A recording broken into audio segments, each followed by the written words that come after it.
مینو چڑیا اور اس کا بیٹا چیکو صبح سے گھر میں ہی تھے۔ وہ رنگ برنگے چاول بنا رہے تھے۔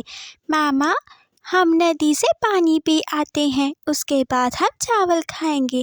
بیٹا، تھوڑے سے چاول میں کبوتر انکل کے لیے بھی ڈال لیتی ہوں، ان کا گھر پاس ہی ہے۔ مینو چڑیا ایک پلیٹ میں چاول ڈال لیتی ہیں اور وہ دونوں چاول لے کر گھر سے نکل پڑتے ہیں۔ کبوتر بھیا دروازہ کھولے، میں آئی ہوں مینو چڑیا۔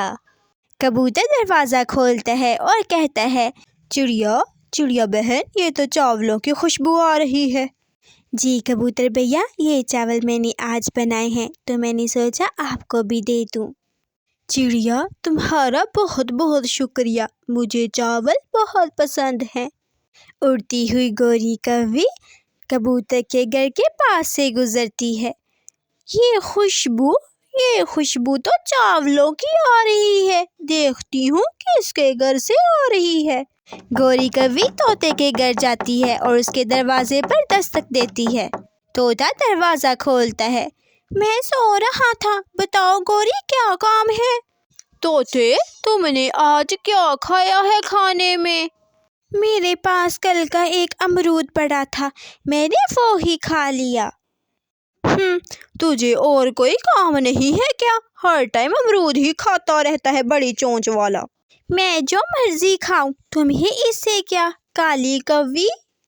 پھر گوری کوی وہاں سے اڑتی ہے اور مینو چڑیا کے گھر میں جا کر دستک دیتی ہے، مگر دروازہ کوئی بھی نہیں کھولتا کیونکہ گھر میں کوئی بھی نہ تھا۔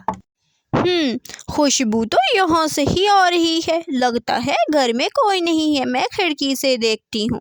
یہاں پر تو کوئی بھی نہیں ہے اور مزیدار گرما گرم چاول بھی پڑے ہیں، میں چپکے سے جا کر کھا لیتی ہوں۔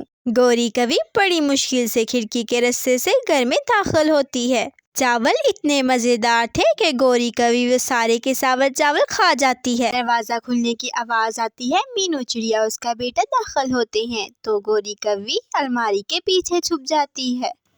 ماما، یہ کیا؟ ہمارے سارے کے سارے چاول کہاں گئے؟ یہ ضرور کسی ظالم پرندے نے ایسا کیا ہے۔ ماما، میں نے تھوڑی دیر پہلے گوری آنٹی کو باہر دیکھا تھا۔ یہ گوری کوی کا ہی کام ہے، میں اسے چھوڑوں گی نہیں، وہ ہر بار میرے ساتھ ایسے ہی کرتی ہے۔ ادھر گوری کوی الماری کے پیچھے چھپے ڈر رہی تھی۔ مینو چڑیا اپنی لاٹھی لے کر گھر سے نکلتی ہے۔ وہ گوری کوی کو پورے جنگل میں ڈھونڈتی ہے، مگر وہ اس کو کیسے مل سکتی جبکہ وہ اس کے گھر میں ہی چھپی تھی۔ چڑیا بہن، آپ یہاں، اور آپ کے ہاتھ میں یہ لاٹھی کیوں ہے؟ کبوتر بھیا، گوری کوی پھر سے میرے سارے چاول کھا گئی ہے اور میرا بیٹا بھوکا ہے، اس بار میں اس کو نہیں چھوڑوں گی۔ اس گوری کی بچی نے تو میرے ساتھ بھی کئی بار ایسا کیا ہے، آپ گھبراؤ نہیں اور گھر جاؤ، میں آپ کے لیے دانا لے کر آتا ہوں۔ پھر کبوتر اپنے گھر جاتا ہے اور وہاں سے دانا لے کر آتا ہے، چڑیا اور اس کے بیٹے کو دیتا ہے۔ وہ دونوں ماں بیٹا پیٹ بھر کر دانا کھاتے ہیں۔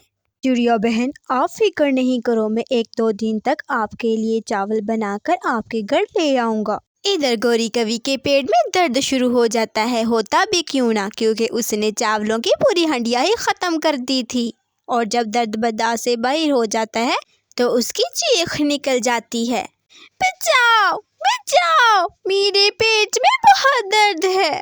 یہ آواز سن کر چڑیا، اس کا بیٹا اور کبوتر ڈر جاتے ہیں۔ یہ الماری کے پیچھے کون ہے؟ چیخ کی آواز سن کر پاس والے گھر سے طوطا بھی آ جاتا ہے۔ پکڑا گیا نا اب یہ چور، چڑیا، اسی نے ہی تمہارے چاول کھائے تھے، اسے پکڑ کر اچھے سے مارو۔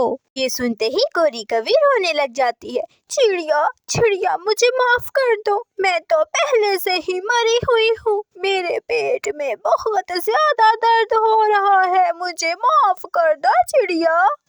گوری، تم نے میرے ساتھ ہمیشہ بہت برا کیا، تمہاری وجہ سے کئی راتیں میرا بیٹا بھوکا سوتا رہا، لیکن میں تمہاری طرح ظالم نہیں ہوں۔ کبوتر بھیا ڈاکٹر کو لے کر آئے۔ پھر کبوتر ڈاکٹر کو وہاں لے آتا ہے۔ ڈاکٹر، میرے پیٹ میں یہاں بہت درد ہو رہا ہے، ڈاکٹر مجھے چیک کرو جلدی سے۔